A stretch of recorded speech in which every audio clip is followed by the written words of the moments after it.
How can you prove that air and water are necessary in corrosion of iron? Iron के corrosion में air और water necessary है. इसको किस तरीके से prove करना है? तो corrosion क्या होता है? corrosion is degradation of top layer of metal by the reaction between metal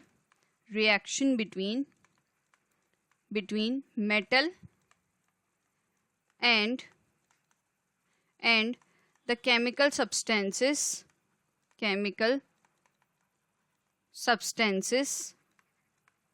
present in environment. तो बेसिकली कोरोजन हमारा क्या होता है कि जब मेटल की टॉप लेयर डिग्रेड होने लगती है, जब मेटल और जो केमिकल सब्सटेंसेस प्रेजेंट है एनवायरनमेंट में वो आपस में रिएक्शन करते हैं उसकी वजह से, तो इससे मेटल की ड्यूरेबिलिटी खराब हो जाती है. तो हमसे यहाँ पे पूछा है कि आयरन के कोरोजन के लिए, आयरन के ऊपर जो रस्ट लगती है उसके लिए वाटर और एयर दोनों नेसेसरी हैं. इसको हम कैसे प्रूव करेंगे? तो यहाँ पे हम एक टेस्ट ट्यूब ले लेते हैं, टेस्ट ट्यूब ए. इस टेस्ट ट्यूब में हम आयरन नेल रखेंगे. This is our test tube A. इसमें हमने यहाँ पे आयरन का नेल रखा है एक, ये आयरन नेल है. इस आयरन नेल के साथ में हमने यहाँ पे इसको वाटर में डिप कर दिया है और यहाँ पे एयर है, यहाँ एयर है और ये वाटर है. सिमिलरली अब इसको हमने यहाँ ऊपर कॉक लगा दिया, ये बंद है यहाँ से ऊपर से. सिमिलरली अब हमारे पास में एक दूसरी टेस्ट ट्यूब है, टेस्ट ट्यूब बी. हमने एक और टेस्ट ट्यूब ली और अब इसमें वापस से हम आयरन नेल रखेंगे, आयरन नेल. इस आयरन नेल के साथ में हम यहाँ पे वाटर रखेंगे, वाटर, बट इसको ऊपर से यहाँ पे डिप कर देंगे इन ऑयल. यहाँ पे ऑयल रख देंगे तो यहाँ तक ये आपका ऑयल है, ये ऑयल में इस तरीके से यहाँ पे डिप है. तो ऑयल की वजह से क्या हो जाएगा, एयर से इसका कांटेक्ट खत्म हो जाएगा. तो ये हमारा ये भी यहाँ ऊपर से बंद है. अब थर्ड हम टेस्ट ट्यूब लेंगे, that is test tube C. Test tube C, इसमें भी हम आयरन नेल रखेंगे.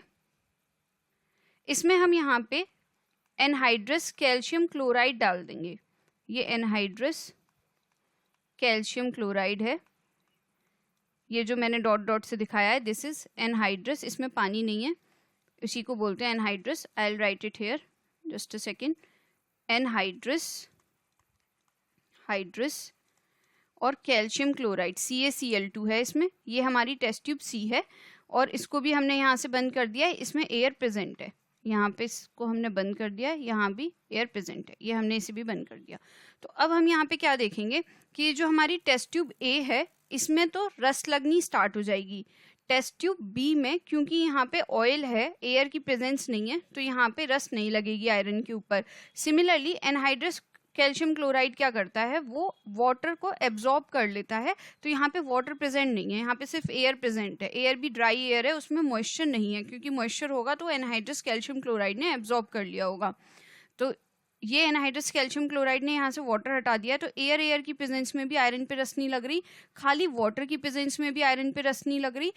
केवल रस्ट लगेगी इन प्रेजेंस ऑफ एयर और वाटर बोथ. जब दोनों प्रेजेंट होंगे तब जाकर के आयरन पे रस्ट लगेगी. तो इससे हम ये प्रूव कर सकते हैं कि रस्टिंग के लिए या कोरोजन के लिए आयरन की एयर और वाटर दोनों का होना जरूरी है. क्योंकि हमारी ऑब्जर्वेशन यहाँ क्या होगी, observation only in test tube A, only in test tube A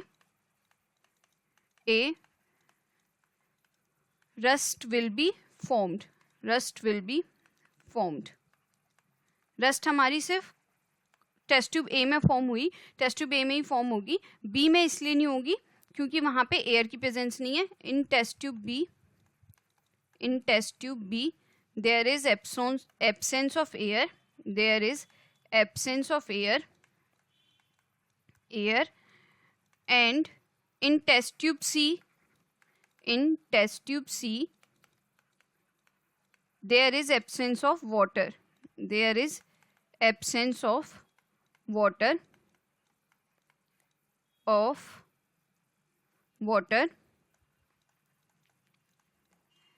still यहाँ पे तब भी क्या हुआ कि यहाँ पे वो शो नहीं हो रही है, रस्ट फॉर्मेशन नहीं हो रही है, तो हम यहाँ पे लिख देंगे देयर इज या there will be no corrosion in test tube A, test tube B and test tube C, test tube B and test tube C. केवल हमारी टेस्ट ट्यूब ए में, जिसमें कि एयर और वाटर दोनों प्रेजेंट हैं, उसी में केवल रस्ट फॉर्म होगी, कोरोजन होगा। तो I will just conclude it here,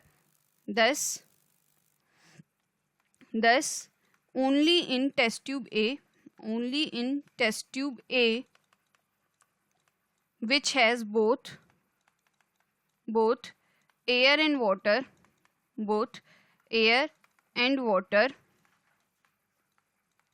comma, rust is formed. This shows that both air and water are necessary for corrosion of iron या corrosion in iron. Hope you understood the explanation. Thank you.